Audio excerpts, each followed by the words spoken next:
자, 오늘 사명을 완수하려면 문제를 극복해야 합니다. 오늘 느헤미야 4장 1절부터 10절 말씀 오늘 저녁에도 다시 한번 좀 상고해 보고자 합니다. 자, 설교 제목 한 번 더 같이 읽어보겠습니다. 시작.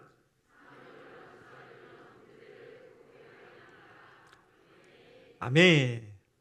지금 저희가 2주간 동안 느헤미야 말씀으로 주일 말씀을 받고 있습니다. 지금 핵심이 뭡니까? 핵심. 계속해서 주시는 말씀의 핵심이 뭐예요? 우리가 사명을 따라 살아가야 되는데 이게 사명 따라 살아가다 보게 되면 문제가 생길 수가 있다는 거예요. 그러면 그 문제를 뛰어넘어야 된다 이 얘기인 것입니다. 네, 그러면 우리가 문제가 왜 생기는가?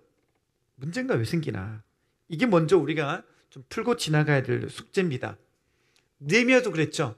느헤미야도 1장 보니까 기도 응답 분명히 받았고 2장 가니까 왕으로부터 허락도 받고 왕이 친서를 써주고 기병대와 친위대까지 붙여주는 정말 기가 막힐 정도로 모든 일이 순탄하게 이렇게 진행되고 있는 그런 상황입니다. 그러면 그 다음에도 느헤미야 3장에도 4장에도 모든 성벽 짓는 일이 순탄하게 탁탁탁 이렇게 잘 진행돼야 되는데 왜 어느 한순간에 그렇게 브레이크가 딱 걸리듯이 문제들이 생겨나느냐 이겁니다. 자, 여러분, 우리가 이 느헤미야서를 차근차근 읽어보게 되면요, 그 이유를 또 하나 발견하게 됩니다. 자, 느헤미야가 왕으로부터 허락을 받아가지고 이제 예루살렘에 갈 때 이게 소문이 났어요. 소문이 났는데 어떤 소문이 났는가 하면 2장 10절 보게 되면 흥미로운 구절이 하나 나옵니다. 2장 10절 보겠습니다. 다 같이요. 시작. 호론 사람 산발렉과 종이었던 암몬 사람 도비아가 이스라엘 자손을 흥왕하게 하려는 사람이 왔다함을 듣고 심히 근심하더라. 아멘. 지금 어떤 소문이 났어요? 느헤미야가 왔는데 느헤미야가 온 소문이 어떻게 났냐면 이스라엘 자손을 흥왕하게 하려는 사람, 이 소문이 난 거예요. 여러분, 흥왕이라는 단어가요 사도행전 19장에도 나와요. 거기도 흥왕이 나옵니다. 읽어볼까요? 시작. 이와 같이 주의 말씀이 힘이 있어 흥왕하여 세력을 얻으니라. 아멘. 여러분, 신약 성경에는 부흥이라는 단어가 없어요. 그 신약 성경에는 부흥이라는 단어가 안 나오거든요. 근데 부흥을 뭘로 표현했을까 봤더니 신약 성경은 특별히 사도행전에 보게 되면 흥왕이라는 단어가 부흥이라는 의미로 많이 사용이 되어졌어요. 그러니까 그걸 우리가 본다면 지금 느헤미야가 하나님의 사명을 가지고 예루살렘 갔는데, 자, 대적들이 그걸 딱 보고서 뭐라고 표현해요? 이걸 영적 부흥으로 보는 거예요.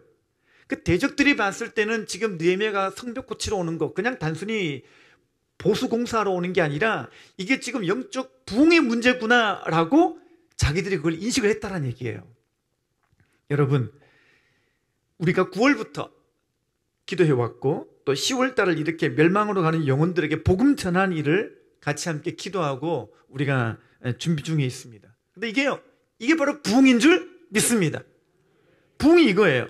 여러분, 그래서 우리가요, 지금 우리가 하고 있는 것이 그냥 일이 아니라 이거는 마귀 입장에서는 난리가 날 만한 일인 것입니다. 자, 아까 전에 읽었던 9절 이걸 보면요, 산발랏과 도비아의 반응을 보세요. 한 번 더 보겠습니다. 호론 사람 산발랏과 종이었던 암몬 사람 도비아가 이스라엘 자손을 흥왕하게 하려는 사람이 왔다함을 듣고 그 다음 뭐라 그래요? 심히 근심하는 거예요. 여러분, 우리가요 하나님의 사명을 가지고 나가는 교회가 되면요 마귀가 심히 근심하는 거예요. 대적들이 이거를 가만히 보고 이렇게 야, 이거는 심각한 문제인데 심히 근심한다라는 거예요. 그래서 유명한 책인데요, C.S. 루이스의 스크루테이프의 편지라는 책이 있는데 이제 거기 보면은 마귀들이 자기들끼리 이렇게 편지를 주고받는 그런 이야기가 나옵니다. 자, 근데 그 책을 읽어보게 되면 마귀가 누구를 제일 두려워하느냐? 1번이 뭐냐면 기도하는 사람을 제일 무서워해요. 아멘입니까? 기도하는 교회가 되시기를 바랍니다. 두 번째가요, 예수 이름을 제일 무서워해요. 예수 이름을 제일 무서워해요. 그러니까 귀신 쫓을 때 예수 이름 하면 떨잖아요, 그죠? 귀신들은 예수 이름에 떠는 거예요. 그 다음에 나오는 게 뭐냐? 복음 증거하는 걸 제일 무서워해요. 그러니까 교회가요 복음을 증거할 때 여러분 지역 권세가 떨고 있다라는 거예요. 아멘입니까? 그래서 사도행전 4장 읽어보게 되면 마귀가 제일 싫어하는 게 그게 나오는 본문이 있어요. 자, 사도행전 4장 18절 보겠습니다. 다 같이요. 시작. 경고하여 도무지 예수의 이름으로 말하지도 말고 가르치지도 말라 하니 그랬어요. 지금 이게 어떤 이야기냐면 대제사장들과 종교 지도자들이 이 베드로와 요한을 딱 붙잡아다가 옥에 가두어 버렸어요. 근데 이제 명분이 없으니까 이렇게 슬며시 놔두면서 이렇게 가르치는 거예요. 야, 너희들 딴 건 다 괜찮은데 예수 이름만 말하지 말고 가르치지 마라. 요거를 조건으로 달고 딱 내주는 거예요. 여러분, 똑같아요. 마귀는요, 우리가 복음 전하는 것만 안 하면 가만 놔둬요. 여러분, 평생 평안하게 사는 방법, 복음만 안 전하면 마귀가 여러분들을 가만 놔둡니다. 평안하게 놔둡니다. 근데요, 베드로와 요한이 이렇게 말하죠. 그래, 가만히 있을게. 이렇게 하는 게 아니라 사도행전 4장 20절입니다. 다 같이요. 시작. 우리는 보고 들은 것을 말하지 아니할 수 없다 하니. 아멘. 여러분, 그렇습니다. 여러분, 가만히 있으면 마귀가 안 건드리고 얼마나 편할 것 같아요. 근데 그렇게 하다가 슬슬 우리는 그렇게 죽어가는 거예요. 여러분, 마귀는요, 우리가 복음 전하는 것만 아니면 가만 놔두는데요, 이거를 뒤집어 얘기하자면 이 땅에서 가장 가치 있고 이 땅에서 가장 중요한 일이 있다면 바로 복음 전하는 일인 줄 믿습니다. 왜입니까? 그렇죠. 한 사람의 영원한 운명을 바꾸는 일이 복음 전하는 것이에요. 이 땅에서 그 어떤 것도 한 사람의 운명을 바꿀 수 없지만 유일하게 그 사람의 인생을 바꾸고 영혼의 운명을 바꾸는 게 뭐냐? 복음뿐인 줄 믿습니다. 그러니까 복음을 전해야 되는 거예요. 이 땅에 여러분들이 그 어떤 거 다 못해도 괜찮아요. 여러분들이 집장만 이런 거 못해가지고 100평짜리 아파트 못 샀다고 배 아파할 필요 전혀 없어요. 오직 하나, 복음을 깨닫고 예수님을 영접하고 여러분 또 복음 전하다가 살다가 주님 앞에 서면 여러분 가장 성공한 인생인 줄 믿습니다. 인생은 그거예요. 여러분, 그래서 복음에는 능력이 있는 줄 믿습니다. 예, 교회가 이 복음의 능력을 가지고 잃어버린 영혼에게 나가야 되는 거예요. 교회가 그 사명 가지고 있는 거예요. 그래서 이제 우리가요, 10월 달에 우리가 보고 들은 복음, 우리가 보고 들은 그 예수 그리스도, 예, 여러분들도 말하지 않을 수 없는 그 열정, 말하지 않을 수 없는 가슴의 그 뜨거움, 말하지 않을 수 없는 그 열정, 이것이 여러분 안에 꼭 있게 되시기를 바랍니다. 그러니까 마귀가 막 떠는 거예요. 지금 우리 교회가 10월 달에 복음 전한다 그러고요, 우리 교회가 지금 10월 달 멸망하러 가는 영혼들에게 복음 전하게 하는 일을 하겠다고, 기도하겠다고 우리가 명단 함께 짜고 있다 그러니까요, 지금 지옥 권세가 덜덜덜 떨고 있는 줄 믿습니다. 그러니까 어떻게 되겠어요? 문제를 주겠죠. 자꾸 문제 던져놔가지고 문제 자꾸 가로막히게 해가지고 그 일을 못하게 하는 거예요. 여러분, 그래서 목장에 문제가 생기면 부흥의 징조인 줄로 믿으시기를 바랍니다. 아멘입니까? 아니, 내가 교회 가려고만 그러는데 문제가 생긴다. 예, 그거는요, 마귀가 근심하는 대상이 된 줄 믿습니다. 자꾸 이렇게 복음 못 듣게 하려고. 예. 목장에서 자꾸 복음 전하는 일만 하려고 그러면은 뭔가 자꾸 문제가 생긴다. 예. 여러분, 그래서 문제는 문제로 볼 필요가 없어요. 문제거리는 기도거리로 바꾸면 되는 줄 믿습니다. 앞으로 우리 가운데 문제거리라는 말 쓰지 마십시오. 문제거리를 단어를 바꾸십시오. 기도거리. 기도거리가 생겼다. 기도하면은 다 해결되고 넘어갈 줄 믿습니다. 그래서 우리가요, 문제를 바라보는 관점이 바뀌어져야 돼요. 그래서 문제 때문에 물러날 것이 아니라 문제를 뛰어넘고 문제를 관통하고 문제를 돌파해야겠다고 이제 결단하게 되시기를 바랍니다. 자, 그래서 이제 느헤미야가 4가지 문제가 생겼잖아요. 4가지 문제가 생겼어요. 첫 번째 문제가 뭡니까? 성벽 파괴의 정도가 너무 심해서 재건이 쉽지 않은 그런 상황을 맞닥뜨리게 됩니다. 자, 느헤미야 2장 13절부터 15절 보겠습니다. 다 같이요. 시작. 그 밤에 골짜기 문으로 나가서 용정으로 분문에 이르는 동안에 보니 예루살렘 성벽이 다 무너졌고 성문은 불탔더라. 앞으로 나아가 샘문과 왕의 못에 이르러서는 탄 짐승이 지나갈 곳이 없는지라. 그 밤에 시내를 따라 올라가서 성벽을 살펴본 후에 돌아서 골짜기 문으로 들어와 돌아왔으나. 이제 보니까 이제 지금 느헤미야가 예루살렘에 도착한 그날 밤에 바로 쉬지 않고 정찰을 나갔어요. 저 골짜기 문으로 나갔다 그러죠? 나가서 영정으로 갔다가 이 분문이 뭐냐면요, 이게 똥분자예요. 똥문이에요, 똥문. 그러니까 쉽게 말하면 하수처리장인 거예요. 그쪽 문 다 돌아본 거예요. 그러니까 다 돌아보고 보니까 어때요? 예루살렘 성벽이 다 무너지고 성문이 불탄 걸 보게 된 거예요. 야, 이거는 그냥 무너진 게 아니고 불에 타서 없어진 거네. 마음이 얼마나 확 무너졌겠어요. 근데 계속 조금만 더 한번 소망을 가져보자. 그리고 샘문으로 올라가서 왕의 못으로 가서 보니까 이번에는 무너짐의 정도가 얼마나 심한지, 짐승이 다닐 길이 없어요. 짐승은 한 요만하면 걸을 수가 있잖아요, 그죠? 요만하면 걸을 수 있을 텐데 이만한 간격도 없을 만큼 다 무너졌다라는 거예요. 그러니까 이게 무슨 얘기인 거냐면요, 느헤미야가 정찰을 하면 할수록 마음이 얼마나 허물어졌겠나. 느헤미야가 하면 보면 볼수록 야, 이게 보통 상황이 아니구나, 얼마나 낙심될 만한 풍경들이 그의 눈앞에 펼쳐졌을까, 우리는 충분히 알 수가 있다는 것입니다. 그래서 나중에는 시내를 따라 올라가서 다시 골짜기 문으로 들어옵니다. 첫 구절은 골짜기 문으로 나갔는데 골짜기 문으로 그대로 이제 있던 곳으로 돌아왔어요. 한 바퀴 다 돌았다는 얘기예요. 다 돌아본 거예요. 근데요, 바로 그 다음 구절을 읽어보게 되면 느헤미야의 아주 중요한 모습 하나가 나옵니다. 16절 보실까요? 시작.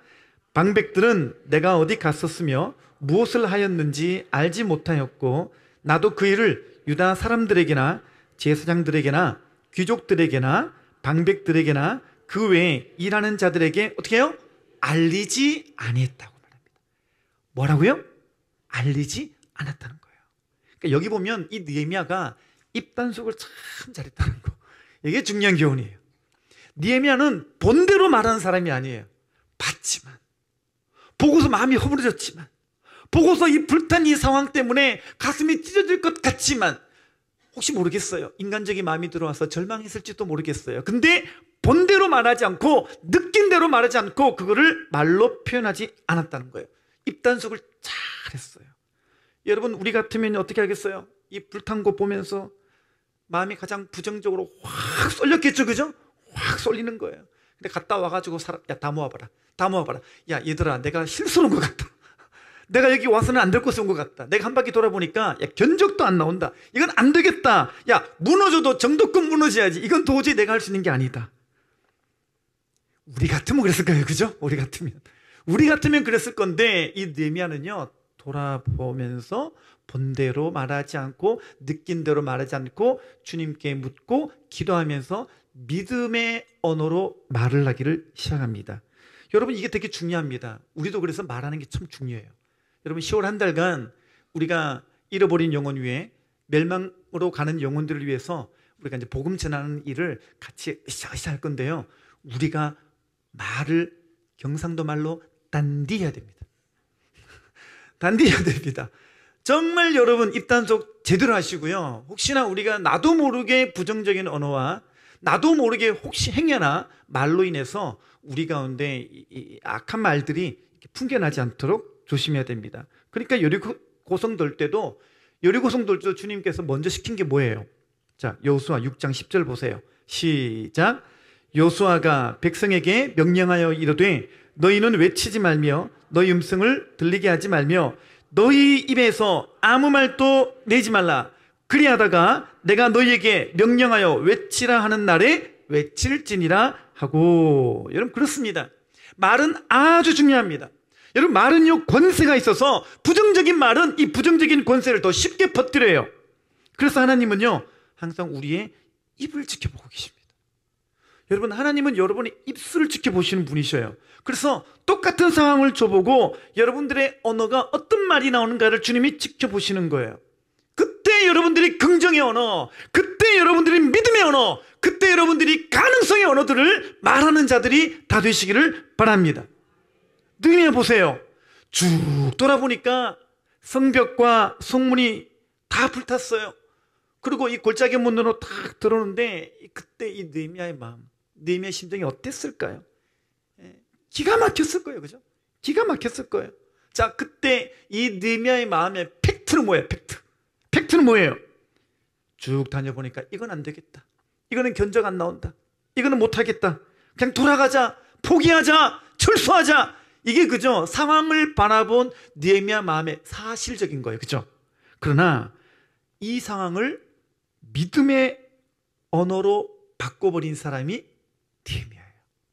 이제부터 그 믿음의 실력이 여러분에게도 있게 되시기를 바랍니다. 놀라운 일이 벌어집니다. 자, 느헤미야 2장 17절 보세요. 이게 바로 그 다음 구절이거든요. 느헤미야가 본 것과 다르게 말해요. 시작. 예루살렘이 황폐하고 성문이 불탔으니 자, 예루살렘 성을 건축하여 다시 수치를 당하지 말자 하고. 아멘입니까? 저는 이게 바로 느헤미야의 위대한 믿음이라고 생각합니다. 여러분, 예루살렘이 황폐하고 성문이 불탔지만 말은 어떻게 해요? 말은 다르게 하는 거예요. 자, 예루살렘 성을 건축해서 다시는 수치를 당하게 하지 말자, 이렇게 말하는 거예요. 여러분도 그렇게 말하게 되시기를 바랍니다. 신방 갔다 와가지고 잃어버린 영혼 만나고 보고 와가지고 목장에서 보고하는데 안 되겠다. 거기는 씨알이 안 먹히더라. 거기는 아직 안 되겠더라. 이렇게 말하지 말고, 야, 기도거리가 생겼다. 조금만 더 기도해보자. 이렇게 말을 바꾸는 거예요. 언어를 바꾸는 거예요. 아멘입니까? 그럼 어떤 일이 벌어진지 아세요? 궁금하죠? 그 다음 구절 보겠습니다. 느헤미야 2장 18절입니다. 시작. 또 그들에게 하나님의 선한 손이 나를 도우신 일과 왕이 내게 이런 말씀을 전하였더니 그들의 말이 일어나 건축하자 하고 모두 힘을 내어 이 선한 일을 하려 하매. 아멘. 느헤미야가 말을 다르게 하니까 그걸 받는 백성들도 뭐라 그래요? 힘을 내어 하자 말하잖아요. 힘을 내어 하자. 자, 상황을 바꿔보겠습니다. 느헤미야가 한 바퀴 피 돌고 와가지고 얘들아 미안하다. 내가 판단 미스였다. 이건 내가 할 수 있는 일이 아니었다. 그럼 백성들이 뭐라 그러겠어요? 나도 집에 갈래요. 다 갑시다. 포기합시다. 끝났지 않겠어요? 근데 이 느헤미야 한 사람의 믿음의 언어가 이 백성들로 하여금 선한 일을 하자라고 마음을 모으는 계기가 된 것입니다. 여러분, 이게 우리 교회의 풍경이 되게 되시기를 바랍니다. 10월 한 달간 우리가 멸망으로 가는 영혼들을 모습 바라보면서 여러분 낙심하고 포기하는 것이 아니라 그들을 바라보면서 부정적인 언어의 말, 부정적인 말을 퍼뜨리는 것이 아니라 여러분 모두가 느헤미야 같은 믿음의 언어를 전달하는 믿음의 전달자가 다 되시기를 바랍니다. 이런 믿음의 선순환이요, 앞으로 10월 내내 우리 공동체 안에 계속 일어나게 되시기를 바랍니다. 자, 두 번째가 뭔고 봤더니 두 번째가 성벽 재건을 하려고 하니까 방해하는 무리들이 거세게 막아서는 겁니다. 외부적인 요인이죠. 방해한 사람이 너무 많았어요.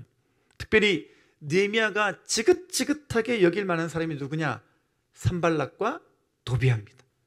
산발락과 도비아. 그 중에서 이 도비아라는 사람은 참 재밌어요. 이 사람이 암몬 사람인데 유대 여자랑 결혼했어요. 근데 아들이 둘이 있는데 아들도 유대 여자랑 다 결혼했어요. 그러니까 이 족보가요, 이 집안이 반반이에요. 반반이에요. 여러분 치킨 또 반반 시켜 드시잖아요. 이 집안이 반반 집안이에요. 예, 이방 반, 유대인 반. 무슨 말이냐면요, 반이 유대인이다 보니까 이 사람들이요 유대인의 모든 정보가 일로 다 들어가는 거예요. 그래서 모든 정보는 이 도비아를 통해 다 들어가는 거예요. 절반이 유대인이니까. 그렇게 들어와가지고 이 사람들이 느헤미야 정보를 다 캐내고 그렇게 해서 외부적인 압력, 외부적인 이렇게 일들을 진행을 했던 거였죠. 여러분, 그래서요 신앙도요 반만 들어간 사람이 제일 무서워요. 그 사람이 제일 무섭다니까요. 회사 가보십시오. 술 권하는 부장님이 누구예요? 야, 나도 집사야. 야, 나도 마시는데. 그렇죠? 신앙이 반 들어간 분들이 가끔 이렇게 이런 어떤 도비아 같은 분들을 우리가 많이 만날 수가 있습니다.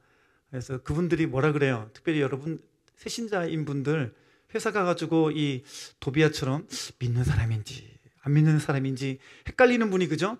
예, 회식 자리 때 한 잔 따라주면서, 그죠? 나도 집사야. 맞아도 괜찮아. 그러면 어떻습니까? 힘들어지잖아요. 그죠? 꼭 이렇게 말을 덧붙여요. 왜 너네들 교회만 유별나게 믿냐? 왜 니만 그렇게 쟤도 그렇게 밀어보겠다고 꼭 그렇게 그러는데 그럴 필요가 없다. 다 쓸데없더라. 이 말을 이렇게 합니다. 절에 계시는 분이 그 말하면 이해가 되는데, 그분들이 그렇게 말하면 아니구나 할 텐데요. 특별히 신앙이 약한 분들이요, 이런 분들을 만나면 참 이게 낙심이 들어가는 겁니다. 여러분, 외부에 어떠한 공격이 있어도, 특별히 여러분 주변에 도비와 같이 나를 헷갈게 하는 사람이 있어도 여러분들은 느헤미야처럼 기도하면서 내가 가야 될 길을 제대로 보고 그 길을 끝까지 가게 되시기를 바랍니다. 어쨌든 간에 성벽 재건하는 일을 중단시키기 위해서 여러분들을 가증스러워 비방하고 조롱하고 방해하는 세력은요, 있기 마련이에요. 그렇게 도비야처럼 애매한 사람, 여러분 주변에 그 애매한 사람이 있어요. 반만 믿는 이상한 사람들이 있어요. 그런 사람들이 공격할 때 우리 더 힘들잖아요. 더 힘들어지는데 여러분 꼭 기억하십시오. 그런 상황에도 내가 가야 될 믿음의 길은 따로 있어요. 주님께서 가게 하시는 그 믿음의 길이 반드시 있는 줄 믿습니다. 세 번째가 내부의 문제였습니다. 아까 전에는 외부의 문제지만 이번에는 내부의 문제입니다. 사실상 믿음의 공동체의 가장 큰 문제는 뭐냐면요, 이 내부의 균열입니다. 이 아이러니한 게 뭐냐면요, 기독교 역사를 보게 되면 항상 이 교회가 무너지는 것은 외부의 적이 아니었어요. 내부의 균열이었습니다. 그래서 이제 느헤미야 4장을 보면 외부의 적을 상대하는 느헤미야의 모습이 나오고, 5장에 가면 내부의 균열을 대하는 느헤미야의 태도가 나와요. 근데 이게 달라요. 4장에서 느헤미야가 외부의 적들을 대할 때는요, 반응을 안 합니다. 응대를 안 해요. 그냥 기도할 뿐입니다. 근데 5장에서의 느헤미야는 달라요. 5장에서 느헤미야는요, 이 내부의 문제를 아주 구체적으로 직면하죠. 사람을 모읍니다. 귀족과 민장들을 꾸짖습니다. 제사장들을 모아다가 혼을 내기도 합니다. 여러분, 느헤미야가 왜 그랬을까요?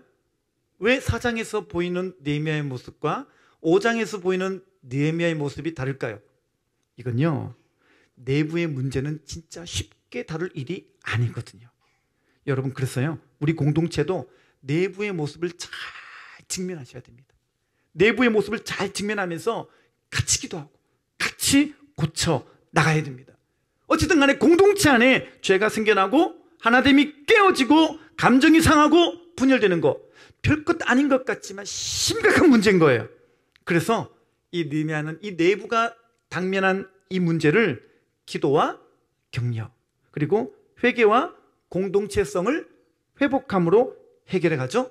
자, 기도와 격려, 회개와 돌이킴, 공동체성을 회복하는 거.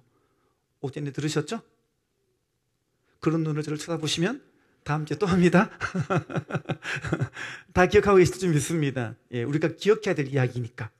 우리가 10월 한 달 동안 마음에 품고 행여나 우리가 내부에 균열이 생기지 않도록 우리가 붙잡아야 될 게 기도와 격려, 회개와 돌이킴, 공동체성을 회복하는 것. 잊지 않고 한 주간 동안 승리하게 되시기를 바랍니다. 네 번째로 지도자 느헤미야를 향한 음모가 있었습니다. 네 번째는요, 이 지도자 느헤미야를 향한 공격이 있는 거예요.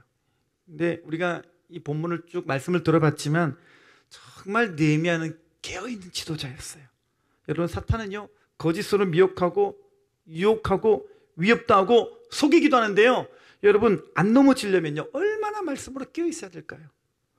참인지 거짓인지 이거 분간하려면 여러분 얼마나 진리의 견고한 터 위에 서 있어야 될까요?